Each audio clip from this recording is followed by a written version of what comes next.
There are some horrible people in the world, and we have rounded up 10 of the worst for ya. Here are the top 10 people the CIA fears the most. Starting off this list in our number 10 spot, we have Scott Erskine. We are starting off this list with truly one of the worst people I've ever heard about. Scott's story starts off when he was a child and suffered an injury that involved his head and brain. He seemed to recover fine physically, but continued to complain of headaches and that sort of thing, and it is unclear if these things were ever looked into further. At a very young age, he began to commit violent crimes against others that I truly cannot even speak about here on YouTube. He spent 4 years in prison for one of his crimes when he was around 17 years old, but when he was paroled after the 4 years, he immediately began committing crimes again. In 1993, Scott invited a woman who was waiting for the bus into his home and ended up holding her hostage for several days. After letting her go, he was quickly arrested and ended up being sentenced to 70 years in prison. This is when he had to submit DNA to a database, and in March of 2001, the DNA was matched when the cold cases of the unsolved murders of Jonathan Sellers and Charlie Keever were reopened.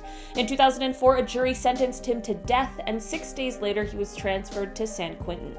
In an interesting turn of events, Scott did die on death row, but it wasn't due to a scheduled execution. Scott died a couple years ago in July of 2020 after contracting COVID-19. In our number 9 spot today, we have Dennis BTK Rader. The BTK killer, whose real name is Dennis Rader, was one of the worst serial killers from 1974 to 1991. He left taunting letters to police and newspapers where he described his crimes, but thankfully his annoyingly large and misplaced ego is what led to his demise. Because he craved the attention so badly, in 2004 he started communicating with the media again to try and be all smug or whatever, but this, combined with his utter lack of knowledge on how technology works, led to him being arrested in 2005. Imagine getting away with those crimes for so long and your ego and your own ignorance does you in the end. During his trial, he didn't apologize for his crimes, but he did describe them in full detail, which is horrifying and honestly very unnerving. After his trial, he ended up being sentenced to 10 consecutive life sentences with a minimum of 175 years. When Rader was first arrested and police were taking him to the station, an officer asked him, "Mr. Rader, do you know why you're going downtown?" To which he replied, "Oh, I have suspicions why." Ew. In our number 8 spot today, we have Chester Turner. Chester is an American serial killer who, on April 30th, 2007, was convicted of taking the lives of 11 women in the Los Angeles area, and on June 19th, 2014, he was convicted of 4 more that they were able to tie back to him. He has been referred to by prosecutors as one of the most prolific serial killers in the city's history, and if you know Los Angeles' history with things like that, that is not something to take lightly. In his original trial that led to conviction, Chester was sentenced to death, but at the following one in 2014, he also received an additional death sentence. In the end, like with a lot of these kinds of stories, DNA came to save the day and help authorities find out who was committing these horrible, horrible crimes. In our number 7 spot today, we have Gary Ridgway. This horrible human being is also sometimes known as the Green River Killer, and his crimes took place somewhere between 1982 to potentially as recent as 2001. He was convicted of 49 crimes but confessed to an unbelievable 71, which makes him the second most prolific serial killer in the United States in terms of confirmed killings. Most of his victims were either sex workers or women in other vulnerable circumstances, and through DNA profiling evidence in 2001, authorities were able to connect him to 4 of his crimes. From there, they made a deal with him where they would spare him the death sentence in exchange for disclosure of the location of all of the missing women. Gary took the deal and was spared the death sentence and instead was sentenced to life without the possibility of parole. Not only did he say that he chose the type of victims he did because they were, quote, easy to pick, and that he, quote, hated most of them, but he also called his crimes his career. I hate him. In our number 6 spot today, we have Charles Ng. Charles' story really starts off shortly after he moved to the United States on a student visa.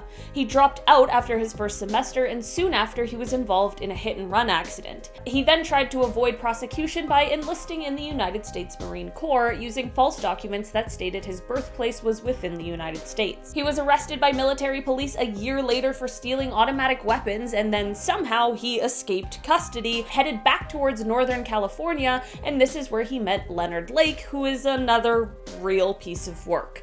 Charles did end up going away and serving a bit of time, but it was only 18 months and then he was back with Leonard, and that is when the two started their crime spree together. It is believed that together the pair took the lives of somewhere from 11 to 25 different people. When Leonard was caught and brought in for questioning, he sneakily took a cyanide pill he had hidden in his jacket and took his own life, but Charles ended up standing trial. He was convicted for 11 of the killings and he remains on death row at San Quentin. In our number 5 spot today, we have Robert Pickton. This horrible person is one of the worst Canadians to ever live and is one of our country's worst serial killers ever. Pickton dropped out of school and began working at his family's pig farm, and this is where most of his absolutely horrific crimes took place. He was first arrested in 2002 and was convicted in 2007 of taking the lives of 6 people, but throughout an extremely lengthy investigation, evidence of many more killings came to light. During his time in jail, an undercover police officer posed as his cellmate, and Pickton confessed to 49 crimes to him. Apparently, he was saying to the undercover officer that he wanted to take one more life to make it an even 50, and that he only got caught because he was sloppy. The entire trial was a bit of a mess, but it led to a life sentence without the possibility of parole for 25 years, which was the longest possible sentence under Canadian law at the time. This unfortunately does mean that he will be eligible for parole within the next decade, so let's hope that never ever happens. In our number 4 spot today, we have the Golden State Killer. The Golden State Killer is one of the most well-known serial killers ever, and that is never a good thing. From 1973 to 1986, the GSK was responsible for taking the lives of 13 people, harming 50, and 120 different burglaries all across California. Throughout the investigation process, he used different tactics to both taunt and threaten police and the victims, which is just on a whole other disgusting level. Through recent genetic testing, like those 23andMe things, the identity of the GSK was finally revealed after years and years of investigations. Basically, they uploaded a DNA profile that they were able to get from the crime scenes to the website GED Match. They were able to find 10 to 20 people who had the same great-great-great-grandparents as a match. And then from there, the genealogist made a large family tree, and from there, they were then able to single out 2 main suspects. After covertly collecting DNA samples from one of the suspects and comparing them with the crime scene DNA, they were finally able to arrest Joseph James D'Angelo, who is the Golden State Killer. After decades of waiting, the victims of his crimes were finally able to see justice served, as he was sentenced to 12 life sentences plus 8 years.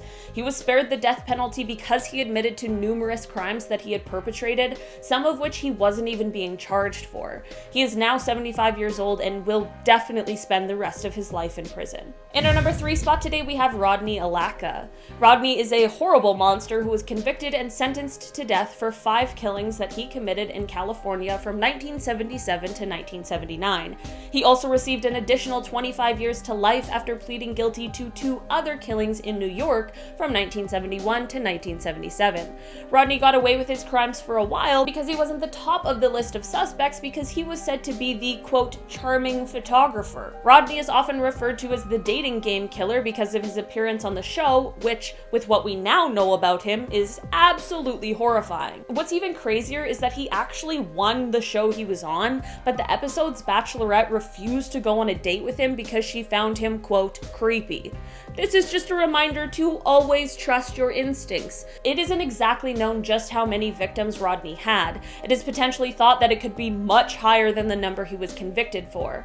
In July of last year, Rodney passed away in prison at the age of 77. In our number 2 spot today, we have the Zodiac Killer. This one had to make it on this list today because while there are a plethora of terrifying people on this list, nothing is as terrifying as an uncaught serial killer, and the Zodiac is definitely the most prolific of them all. The Zodiac Killer took the lives of 5 people in the San Francisco Bay Area between December 1968 and October 1969. He was most known for targeting young couples or a lone male cab driver. Despite 2 people luckily and thankfully escaping his attempted evil doings, he has still never been caught. He was one of those losers who left notes and stuff for the police to find. I like that they think they're being all cool and clever and brave while they do that. Like, if you're so brave and almighty and unafraid, then show us your face. While no one has heard from the Zodiac since 1974, the case remains active in many different countries, and maybe one day we'll finally know who the real Zodiac is. In our number 1 spot today, we have Robert HANSEN. Robert is often referred to as the Butcher Baker, and his story truly is horrific. He is one of the most prolific serial killers in Alaska's history because, for over a decade, he would kidnap women and bring them into the wilderness where he would then stalk them like prey. I am just now realizing that there is definitely an episode of Criminal Minds about this guy. Sometimes the premise is just so dark that it sticks with you. The reason he got away with his crimes for so long is because outside of these horrific things, he was just a soft-spoken baker. One of my best friends has the nicest, most kind bakers for parents, and now I'm starting to feel a little suspicious. Might want to look into them, Robin. Robert was heading to church by day and prowling strip clubs at night looking for the next person to take. What led to the downfall of this horrible monster was a badass named Cindy Paulson who was able to escape from Robert and was sure to leave evidence behind. She then went to authorities and told them what happened, and this led to a search warrant for Robert's property, which is where all the evidence they needed lied. Robert is believed to have taken the lives of at least 17 women, and in 1983 he was sentenced to 461 years and a life sentence without the possibility of parole. Alright guys, that has been our list for today. Thank you so much for checking it out. I've been your host today, Olivia Kozlowski, and I'll see you next time. Bye!